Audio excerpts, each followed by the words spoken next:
But I had looked at my phone and I got, information that convinced me, again, it was around midnight or 1 a.m, that, okay, our house is burning right now, right?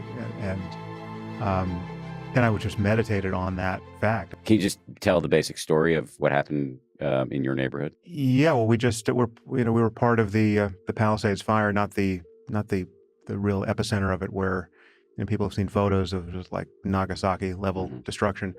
But on the periphery, but 4 houses burned very close to our house. So we're in a neighborhood that is remarkably untouched, and life will be, in fact, it has returned to normal there for most people. But we're close enough to burned homes that we decided, we can't come back to our home yet, and who knows when. I mean, it might be a year. I mean, we're just waiting for the cleanup. So we've been dislocated by that whole process. And much of our lives were in the Palisades. Our daughter's school burned down. I mean, lots of things changed about daily life as well. And obviously we know scores of people at this point who lost their homes, right?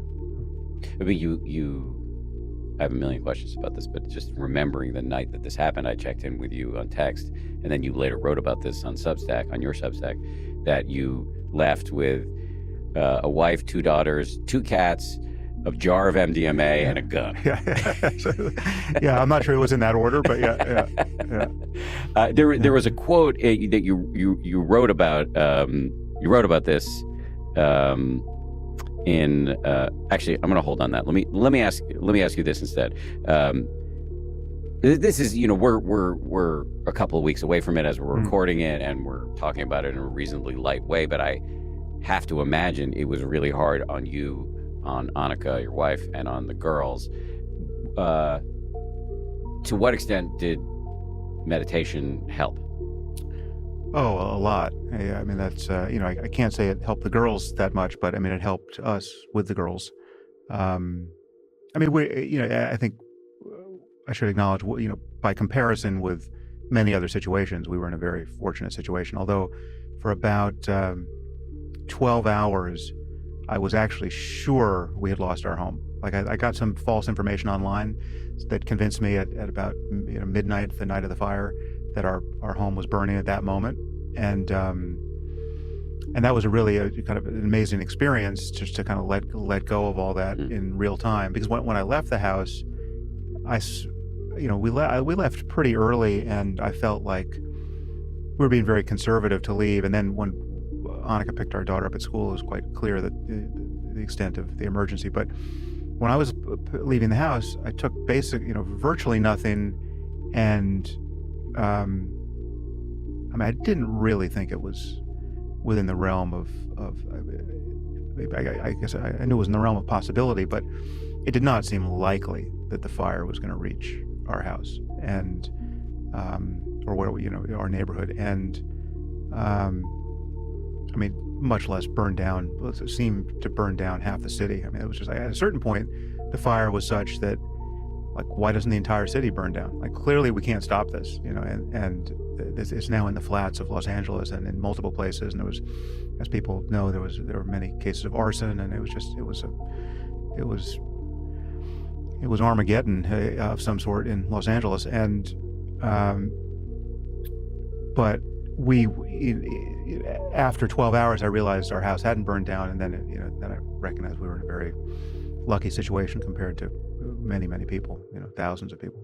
Yeah, it's a lucky situation, but it's incredibly stressful, and it really is a collision with the notion of impermanence. Yeah. The Buddhists win in situations like this. You realize that the impermanence reigns, and it's all rented, and it's all subject to entropy. There's nothing stable. Your body isn't stable, your health isn't stable, your relationships aren't stable, your career isn't stable, your house isn't. I mean, it's just it's constantly being shored up by effort to maintain it and improve it and diminish the chaos. But in a situation like this, you realize you just can't take anything for granted, really. I mean, what you can take for granted is it's all unstable, and it can change at any moment. By what mechanism can one achieve some equanimity in the face of ceaseless change and entropy? Well, recognizing what you actually have in each moment, which is this moment of conscious experience, and your ability to locate a feeling of well-being in the midst of that, or your failure to do that, right? So what you're constantly experiencing, whether you think of it in these terms or not, is this alternation between some state of contraction where you're unhappy, grossly or subtly, and you're responding to the world as though you have a problem that you must solve. And sometimes you do have a problem you must solve. I mean, in this case, we had the problem of having to evacuate and having to find another place to stay, and et cetera, et cetera. So I'm not saying that you can just meditate your way blissfully out of a situation without having to solve problems. But the question is always, how unhappy do you have to be to respond to this challenge in the world? And most of us, most of the time, even after we learn to meditate, are by default far more contracted and unhappy and perseverative and ruminating, self-lacerating, et cetera, than we need to be. You just don't. You can actually, I mean, and there are ways to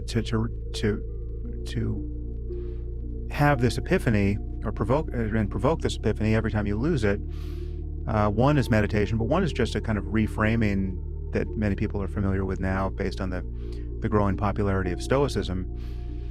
You can just recognize just how much worse things can be, or could have been in this moment, right? And you can easily imagine a situation where, if you were in that situation, you would consider your prayers answered if you could only be restored to the problem you are confronting right now, right? Like, you could have, you don't have the cancer diagnosis or the amputated limb or, everything to come back to the fire. You didn't lose everything you own, right? You just now have a different problem to solve. And if you had been in one of those buckets, you'd be desperate to get out of it and into the one you're in now, right? So there's a way to actually just kind of reset and feel, okay, this is so much better than an adjacently possible alternative.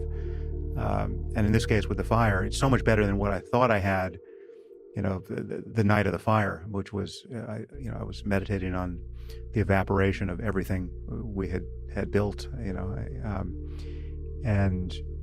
but I was honestly, I was surprisingly, perhaps not surprisingly, but I was quite equanimous in the midst of that experience, thinking, at that moment, I'm lying in bed. I hadn't yet told the girls or Annika, but I had looked at my phone and I got information that convinced me, again, it was around midnight or 1 a.m, that okay, our house is burning right now, right? And then I was just meditated on that fact. It was just like one of those Buddhist graveyard meditations where you're just kind of meditating on the decay of the body, or you're just meditation on impermanence. And there's something quite beautiful about it, to recognize that there's no it would only be attachment to the idea of those things that would allow me to suffer in this moment.